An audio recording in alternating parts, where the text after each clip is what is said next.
Bonjour à tous. Alors, on continue sur notre correction. Alors, juste que je me remette, on avait 12, 13, 14, 15. Donc, bah, voilà, on va continuer. Il n'y avait pas de tuto nouveau. Là, on était toujours sur les exponentielles avec les opérations, etc. Donc, justement, on était allé à peu près jusqu'au 10. On n'a pas fait tous les exercices, mais on était allé à peu près jusqu'au 10, justement, pour s'entraîner sur justement la définition de l'exponentielle et tout ce qu'il y a autour en termes juste de calcul. Voilà. On avait été à peu près jusque-là, il me semble. Quand je dis l'exponentielle, la forme exponentielle, bien sûr, hein. Alors, donc, dans le 12, justement, on vous demande premièrement la forme exponentielle de 1 moins i. Ça pouvait se faire, je dirais, quasiment sans calcul, hein, c'est-à-dire bon, le module, ok, admettons, vous faites le calcul. Donc, on a racine de 1 au carré plus moins 1 au carré, donc racine de 2. Après, là, pour le coup, pour un argument, 1 moins i fait partie quand même des arguments assez simples, hein. On est donc à moins pi sur 4. Sinon, vous le présentez comme d'habitude, θ qui est l'argument de z, etc. Et, enfin, un argument, bien sûr, modulo 2pi. Et après, vous obtenez 1 sur racine de 2 pour le cosinus, qui est la même chose que racine de 2 sur 2. Et moins racine de 2 sur 2 pour le sinus. Donc, ça fait bien un angle de θ, de pi sur 4 pour θ. Donc je vais l'écrire d'ailleurs. Et argument de 1 moins i égale moins pi sur 4, hein, j'ai dit pi sur 4 je crois. Moins pi sur 4. Voilà. Et donc du coup, la forme exponentielle, on avait vu, on met d'abord le module exponentielle iθ, enfin i fois l'argument, donc i pi sur i moins... Oh, je ne veux pas le mettre ce moins, décidément. Donc racine de exponentielle moins i pi sur 4. Voilà. Ensuite, alors on va se servir de ça justement pour répondre au B de façon assez efficace. L'idée c'était d'être efficace. Évidemment, ne vous mettez pas à calculer 1 moins i à la puissance 5. Bon, ça se fait, hein, c'est pas si compliqué que ça d'ailleurs, mais c'est quand même beaucoup plus long que ce je vais vous proposer en passant par la forme exponentielle, clairement. Pour pour le conjuguer, pareil, ça peut se faire sans, mais avec la forme exponentielle, c'est quand même très simple. Voilà. Donc, qu'est-ce qu'on fait? On va remplacer 1 moins i par son écriture exponentielle, justement. Et le tout est à la puissance 5. Bon, on en a déjà vu des comme ça veut dire que ce qui est intéressant, c'est que la puissance 5 va aller s'appliquer sur le module, donc racine de 2 à la puissance 5, et va aussi s'appliquer sur l'exponentielle.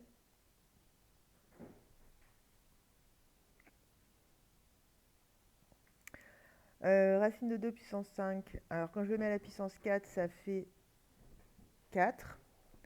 Et, euh, et ensuite, pardon, j'ai eu un souci de matériel.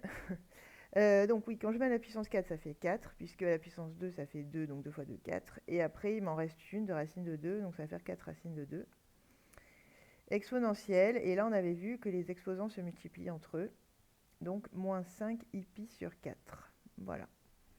Et on a notre écriture exponentielle. Alors après, on peut toujours on peut toujours chercher un argument sous sa mesure principale, donc là ça serait plutôt 3 pi sur 4 que moins 5 pi sur 4, mais néanmoins, c'est une réponse juste, hein, donc il n'y a pas de souci pour ceux qui laissent ça. Ensuite, 1 moins i, le conjugué, donc 1 plus i du coup. Donc soit vous passez par 1 plus i, soit vous utilisez directement, on l'a vu dans le cours, la formule justement pour conjuguer une forme exponentielle. Le racine de 2, bon bah lui il change rien, ça on l'avait vu dans les conjugués, hein. Le conjugué d'un réel c'est un réel et le conjugué d'un produit c'est le produit des conjugués. Donc pas de piège. Euh, voilà. Et l'exponentielle, on a vu que quand on conjugue juste la partie là, avec l'exponentialité θ, on change le signe de l'exposant, donc ici ça va faire i pi sur 4. Voilà, donc racine de 2, i pi sur 4. Ensuite, 5 sur 1 moins i au carré, donc exponentielle, oui, il me manque le racine de 2. Racine de 2, exponentielle moins i pi sur 4 au carré. Donc 5 sur 2, et quand je mets l'exponentielle au carré, je multiplie l'exposant par 2, donc ça va faire exponentielle moins 2i pi sur 4. On nous demandait, que je ne me trompe pas, une forme exponentielle, hein, parce que là, en fait, on pourrait avoir une forme algébrique facilement aussi, mais on nous demandait bien la forme exponentielle. Alors, là, il s'agit de se dire, bah, j'ai 5 demi fois 1 sur exponentielle. Alors d'ailleurs, je peux l'écrire moins i pi sur 2. Et on a vu justement, et vous le savez déjà sur les puissances, hein, quand vous voulez passer l'exponentielle, enfin vous voulez changer l'exponentielle d'étage, donc si elle est au dénominateur, vous voulez la passer au numérateur, vous pouvez, à condition de changer justement, comme pour le conjugué en fait, de changer le signe de son exposant. Voilà. Donc là, on a notre forme exponentielle, on a bien un module devant, un nombre positif, fois exponentielle dθ. Voilà. Et pour info, e i pi sur 2, c'est i. Donc en fait, tout ça, c'est égal à 5 demi fois i, en réalité, hein. Mais ce serait l'écriture algébrique. Là, on vous demandait l'écriture exponentielle. Voilà, donc pour le 12. Ça termine le 12. Ensuite, le 13. Alors le 13, au début, est assez classique. On vous donne deux nombres complexes. On vous demande de les écrire sous forme trigonométrique et sous forme exponentielle. Donc, bon, bah, le schéma est tout tracé, hein. Il nous faut module et argument. Donc, on y va. Alors, module. On a racine de 18, c'est-à-dire 9, racine de 9 fois racine de 2. Donc, 2 racines de 2. Pardon, 3 racines de 2. Ensuite, si j'appelle θ1 un argument de Z1, bon, c'est un peu toujours la même chose, hein. J'ai cos θ1 qui vaut 3 sur 3 racine de 2, autrement dit 1 sur racine de 2, autrement dit racine de 2 sur 2.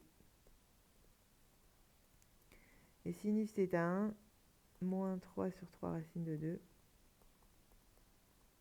moins racine de 2 sur 2. Donc θ1, ce serait moins pi sur 4.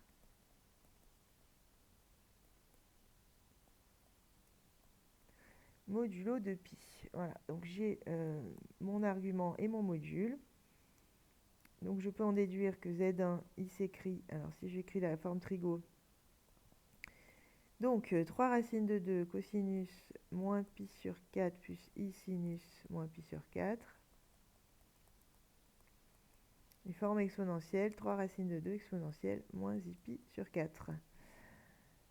Voilà, pour Z1. Ensuite, Z2.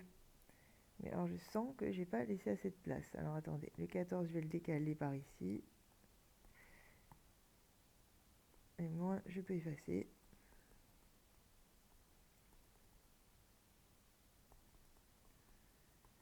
Voilà. Hop. Alors, donc Z2. Z2, son module, racine de moins racine de 3 au carré plus 1 au carré, donc racine de 4, donc 2. J'appelle θ2 un argument de Z2. Alors je vais avoir cos θ2 qui vaut moins racine de 3 sur 2. Sinus θ2 qui vaut 1 demi. Oui, c'est ça. Donc moins racine de 3 sur 2 et 1 demi, ça nous donne 5 pi sur 6. Donc θ2, c'est 5 pi sur 6 modulo de pi. Autrement dit, pardon, Z2 c'est égal, alors en forme trigo, c'est 2 facteurs de cos 5 pi sur 6 plus i sinus 5 pi sur 6. Et en forme exponentielle, enfin 2 exponentielles 5 pi sur 6. Je vais y arriver. Voilà. Donc, je vais les mettre en couleur. Voilà. J'ai mes écritures pour Z1 et Z2. Et après, on me demande Z1, Z2, si je ne me trompe pas. C'est ça. Alors, Z1, Z2. On va écrire d'abord la forme exponentielle. On va être malin, parce qu'après tout, on nous demande les deux. Bon, ce qu'ils demandent... oui, ils disent puis. Bon. Enfin là, en ayant les formes exponentielles de Z1 et Z2, ça serait bête, honnêtement, de ne pas les utiliser, hein. Donc Z1, Z2, si j'utilise leur forme exponentielle, j'ai donc 3 racines de 2 exponentielle moins i pi sur 4 fois 2 exponentielle 5 i pi sur 6. Or, on en a vu des comme ça, hein. On a bien compris que les modules vont se multiplier entre eux. Justement, le module du produit, c'est le produit des modules, donc 6 racines de 2. Et pour les exponentielles, on va avoir les arguments qui vont s'additionner, puisque justement, l'argument d'un produit, c'est la somme des arguments. C'est ce qu'on avait vu. Donc là, je vais avoir i facteur de moins pi sur 4 plus 5 pi sur 6.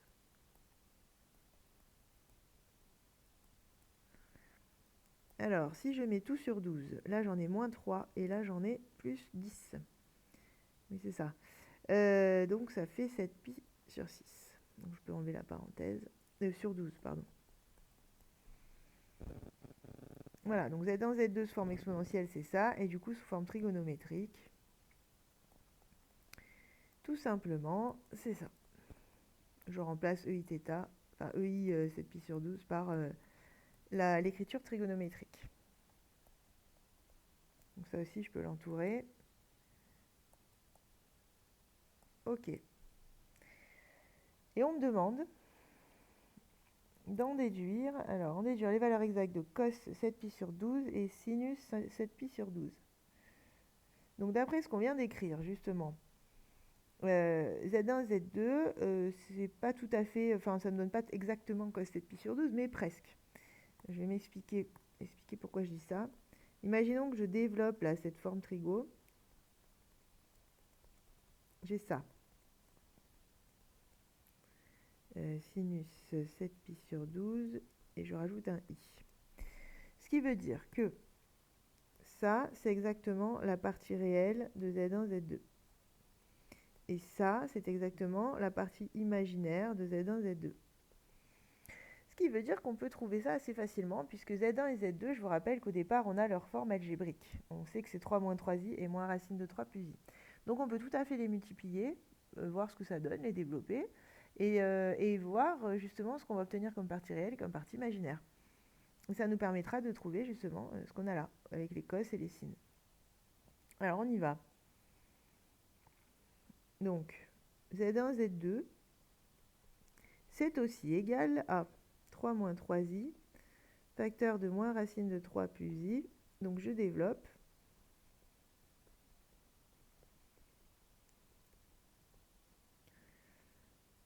Plus 3. Donc ça nous fait moins 3 racine de 3 plus 3. Donc ça c'est la partie réelle. Bon, je vais mettre en couleur ça. Plus i facteur de 3 plus 3 racine de 3. Donc là, si je reprends ce que je disais tout à l'heure, ben ça justement c'est la partie réelle de Z1, Z2. Et ça, c'est la partie imaginaire de Z1, Z2.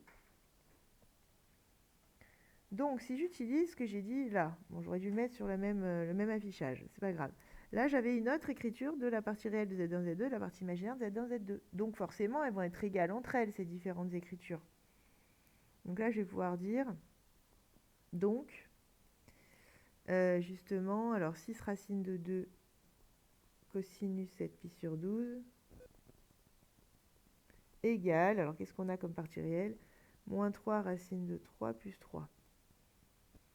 Et on va voir pareil pour le sinus. Donc 6 racine de 2 sinus 7 pi sur 12 égale, et on avait trouvé, nous, 3 plus 3 racine de 3. Bon, et nous, on veut que cosinus et que sinus. Donc il va falloir quand même diviser par 6 racine de 2 pour chacun. Donc voilà une écriture. Je crois d'ailleurs, enfin je ne me rappelle plus, mais il me semble qu'on l'avait déjà cherché dans un autre exercice avec des arguments. En tout cas, que des exponentielles, ça se fait aussi assez facilement. Bon, la deuxième question, vous voyez bien qu'on raisonne sur la forme trigo et pas la forme exponentielle. Hein. Mais parce que dès qu'on a besoin de décortiquer, la forme exponentielle, elle fonctionne plus. Enfin, ça ne nous aide pas. La forme exponentielle, elle a justement l'avantage de globaliser tous les paramètres, en fait. C'est-à-dire de tout contenir, enfin de contenir toutes les informations en un seul bloc.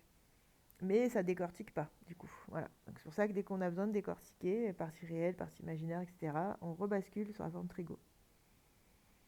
Oui, donc là, on a une écriture de cosinus 7 pi sur 12 qu'on peut aussi, parce qu'en général, on préfère écrire en multipliant en haut et en bas par racine de 2, parce qu'on n'aime pas trop avoir des radicaux en bas. Les radicaux, c'est les racines. Hein. Donc en bas, là, ça ferait 12. Et si je multiplie tout par racine de 2 en haut, ça va faire moins 3 racine de 6 plus 3 racine de 2. Et ensuite, je peux tout diviser par 3, en haut et en bas. Donc ça va me faire moins racine de 6 plus racine de 2 sur 4. Voilà. Et il me semble qu'on l'a déjà rencontré, celui-là. Donc là, c'est une autre manière, en fait, de voir les choses. À côté, pour le sinus, exactement le même principe.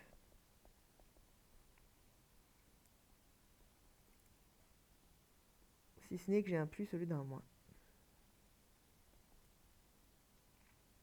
Donc là, pareil, je multiplie tout par racine de 2. Ça me fait 3 racines de 2 plus 3 racines de 6 sur 12. Je divise tout par 3. Racine de 2 plus racine de 6 sur 12. D'ailleurs, celui-là, on aurait pu l'écrire racine de 2 moins racine de 6 sur 12. Hein, c'est pareil. Et voilà. Voilà qui termine donc cet exercice. Vous l'aurez compris, c'est un exercice assez classique, puisque ça fait quand même quelques fois qu'on fait des exercices, que ce soit avec la forme trigo ou la forme exponentielle, ça ne change pas énormément de choses au fond. En tout cas, ça fait énormément de fois qu'on voit des exercices comme ça, hein, dont l'objectif est de déterminer des cosinus et des sinus inconnus. Enfin, inconnus. Pas parmi ceux à apprendre, en tout cas. Alors, le 14, un peu plus rapide, le 14, je l'ai mis là. Voilà, on nous demande la forme exponentielle de 1 plus i puis exposant 4, et ensuite de z bar et de 1 plus z, 1 sur z, juste une exponentielle seulement. Ok. Donc bon, je pense que le mieux c'est quand même de déterminer déjà une forme exponentielle de z, et pour commencer de 1 plus i. Alors 1 plus i, son module c'est racine de 2, vous pouvez le calculer, vérifier, et 1 plus i, son argument c'est pi sur 4 modulo de pi. Donc on peut l'écrire racine de 2 ei pi sur 4. Pour ceux qui ne sont pas convaincus, je vous laisse vérifier. Hein. Du coup, si je le mets à la puissance 4, ça veut dire que le racine de 2 il va se mettre à la puissance 4 et l'exponentielle i pi sur 4 aussi. Racine de 2 à la puissance 4, ça fait comme racine de 2 au carré fois racine de 2 au carré, hein, donc ça fait 2 fois 2, ça fait 4. Et ici, je multiplie les exposants, donc je vais avoir 4 pi sur 4, c'est-à-dire pi. Donc 1 plus i puissance 4, c'est 4 ei pi. Autrement dit, c'est moins 4, puisque ei pi, c'est moins 1 en fait. Mais si on garde l'écriture exponentielle, c'est 4 ei pi. Voilà, et donc ça, c'est z. Nous, on nous demande z bar. Alors z bar, ben justement, on l'a déjà rencontré, ça, dans le cours, hein, on l'a déjà vu. Ça revient à conjuguer ma forme exponentielle. Et conjuguer la forme exponentielle, ça revient à garder le module intact et juste changer le signe de l'argument qu'on avait pris. Donc 4 exponentielle moins i pi. Bon, il s'avère exceptionnellement que comme z était un réel, z bar, en fait, c'est le même. Hein, mais bon, moins pi et pi, justement, ont le même point image. Donc, on arrive au même endroit, quoi. C'est la même chose. En tout cas, z bar, ça donnait ça. On peut laisser donc ei pi, pour ceux qui préfèrent, je répète, hein, pi et moins pi sont au même endroit sur le cercle. Et 1 sur z, un petit peu plus intéressant, c'est donc 1 sur 4 ei pi. Et donc, comme on a dit tout à l'heure, on fait 1 sur 4 fois 1 sur ei pi. Et 1 sur ei pi, bah, c'est exactement comme on a fait avec le conjugué, hein, c'est-à-dire que je change le signe de l'exposant. Et voilà la forme, une forme en tout cas exponentielle. On pourrait prendre ei pi. Et il me semble que ça termine le 14, qui était un exercice assez rapide. Oui, voilà. Et le 15, qui est différent, qui n'est pas forcément très difficile, mais peut-être que vous n'avez pas bien compris où on voulait en venir, certains, je ne sais pas. Vous allez voir, en tout cas. Au début, justifiez que c'est très rapide, en fait. Hein, on vous demande juste d'expliquer la nouvelle écriture, mais c'est pas bien compliqué. Vous distribuez votre i. Donc ça vous donne ça. Et ensuite, bah, vous servez simplement de la formule du cours, hein, qui vous dit que, en effet, c'est pareil que ei pi sur 2 fois exponentielle moins ix. Puisque, comment dire, faire i pi sur 2 moins ix, c'est pareil que i pi sur 2 plus moins ix. Donc on peut scinder l'exponentielle en deux sous la forme d'un produit. Voilà. Et donc oui, on vous parle après de cosinus et de sinus. Ça veut dire qu'on va avoir besoin de la forme trigo, parce que ça veut dire qu'on va devoir décomposer, décortiquer, partie réelle, partie imaginaire, etc. Donc moi, ce que je propose déjà, c'est de réécrire l'égalité qu'on a démontrée là, avec la forme trigo. Donc ici, ça me fait cos pi sur 2 moins x plus i sinus pi sur 2 moins x égale. Et de l'autre côté, ça me fait, alors cos pi sur 2 Oui, alors en même temps, on va faire simple, hein, parce que E pi sur 2, justement, ça fait I. Pas hyper intéressant, donc on va le garder comme ça. Et l'autre, c'est cos moins x plus I sinus moins x.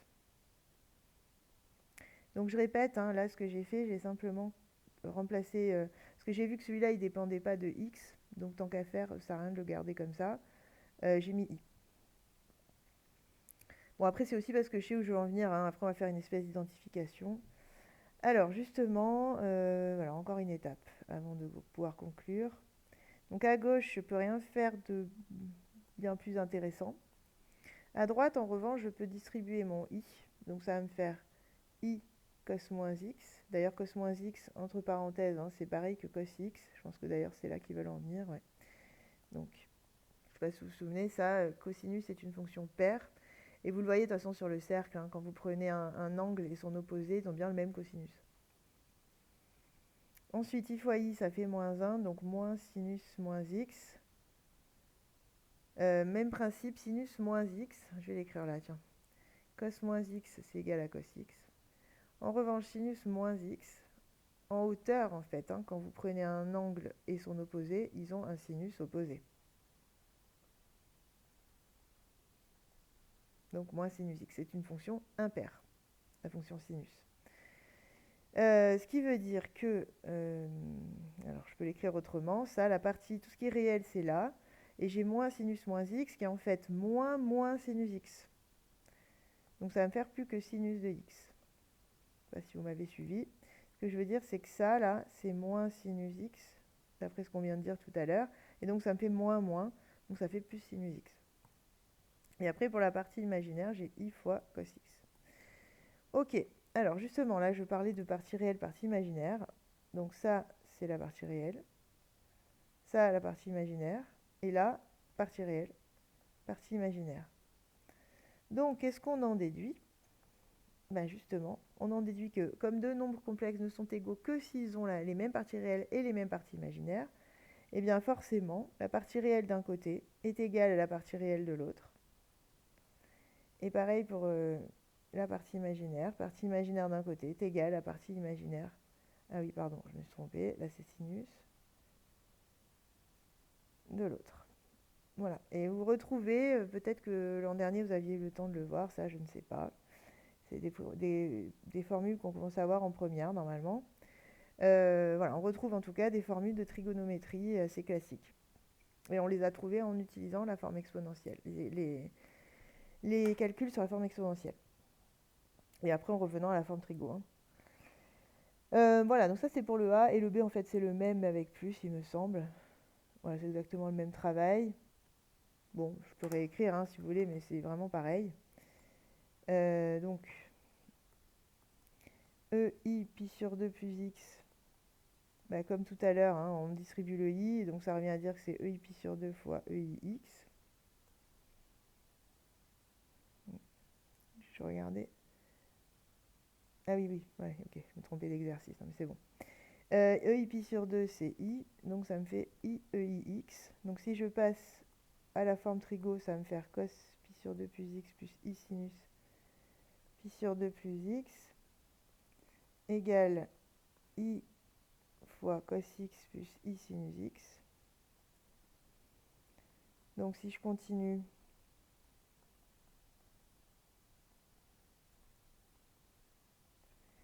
donc si je développe, ça va me faire, alors je vais mettre d'abord ce qui est réel en premier, donc I fois I sinus x, ça fait moins sinus x, et ensuite I fois cos x.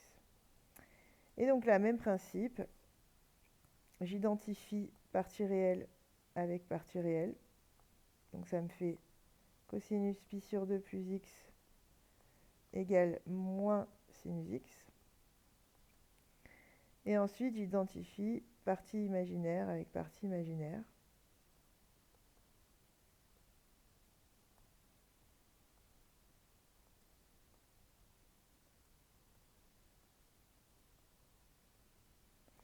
Et j'obtiens donc encore d'autres formules qui sont censées être de la première, pardon.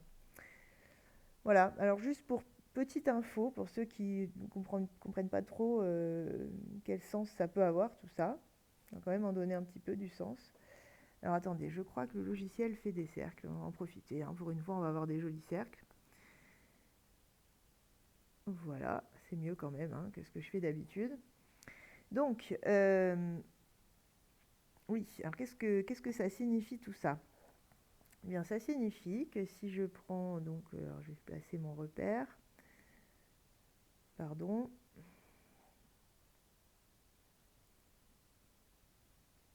voilà. Bon, c'est pas hyper symétrique, mais ça va, on va s'en contenter.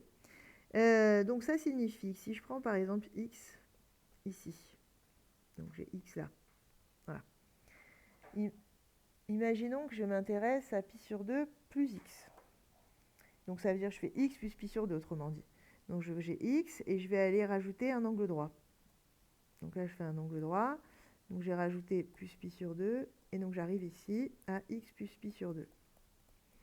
En fait, ce qu'on vient de démontrer, et on le voit finalement quand on est sur le cercle, c'est que le cosinus de cet angle-là, donc ça, c'est la même chose que moins le sinus de x. Et le sinus de x, il est là. Donc si je prends cette longueur-là, je fais moins ça, je vais me retrouver de l'autre côté, ici.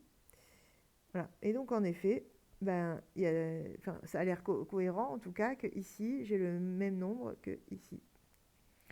Pareil pour le sinus. Le sinus de pi sur 2 plus x, c'est cette longueur-là, en fait, cette distance-là. Et on vient de démontrer que c'est égal au cosinus de x.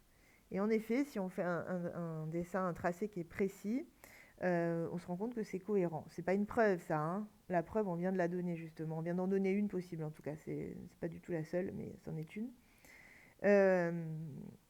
Voilà, et donc oui, c'est pas une preuve, mais ça permet quand même de s'en convaincre aussi, et de les retrouver, ces formules, sans forcément les démontrer.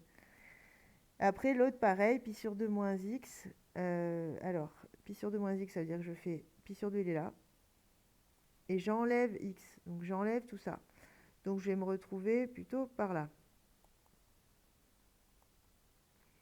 Et donc là, c'est la même idée. Le cosinus de pi sur 2 moins x, c'est le même que le sinus de x. C'est ce qu'on a démontré. Et le sinus de pi sur 2 moins x, eh bien, c'est le même que le cosinus de x. Voilà. Donc ça a du sens, en fait, ces formules-là. C'est pas juste pour faire beau, ça a du sens. Mais voilà, faut-il encore s'y pencher sérieusement un petit moment. Et je crois que ça achève ce qu'il y avait à faire pour cette fois. Donc, bon, j'espère que ça reste toujours clair quand même, en fait, la partie exponentielle. Après, il peut y avoir des soucis sur les arguments, etc. Mais je dirais que ça c'est pas trop du recours de ce chapitre-là. Là, c'est vrai qu'on s'appuie là-dessus, on n'a pas le choix. Il vaut mieux pas avoir trop de lacunes d'avant, c'est plus simple. Mais bon, après, si jamais c'est le cas, prenez aussi ça comme l'occasion, justement, de combler encore, de consolider encore et d'avoir moins de lacunes à l'arrivée, hein. Parce honnêtement, dans ce chapitre-là, je ne rajoute pas forcément une difficulté extraordinaire par rapport à ce qu'on a vu avant. Les difficultés sont les mêmes. Simplement, on utilise une autre écriture pour faire la même chose. C'est tout, hein. C'est pas... Et on accède même parfois à certaines choses de façon beaucoup plus simple que ce qu'on avait avec la forme trigo. Donc a priori, ça ne devrait pas être plus difficile. Mais n'hésitez pas quand même. On va avoir les classes virtuelles justement pour en discuter. Donc préparez vos questions, n'hésitez pas. On peut on peut revoir un exercice, il n'y a aucun souci, bien sûr. Ah, et avant de vous quitter, je voulais signaler une erreur. On me l'a signalé, je remercie d'ailleurs la personne qui se reconnaîtra, qui me l'a signalé, et parce que j'avais pas du tout fait gaffe. Et en effet, j'avais fait une erreur. Il y en a d'autres qui ont dû le voir, hein, mais qui ne m'ont pas dit. Dans le 10, quand j'ai corrigé, en fait, j'ai mal recopié l'énoncé, tout bêtement. Vous voyez, là, j'avais Z2 qui était 5E moins I pi sur 6, et j'ai pris, évidemment, moins 5 I pi sur 6. Je ne sais pas pourquoi. Certainement parce qu'il y avait un 5. Bon. Et forcément, ça change tout. Alors, je ne sais pas tout refaire, mais à la limite, changer l'énoncé, et puis voilà, hein, tant pis. Après tout, bon, honnêtement, ça ne change rien à l'exercice, en fait, hein. Les techniques et le raisonnement, les démarches, disons, sont exactement les mêmes. Mais je voulais quand même vous le signaler, vous n'êtes pas fou, en effet, il y avait une erreur. Donc voilà.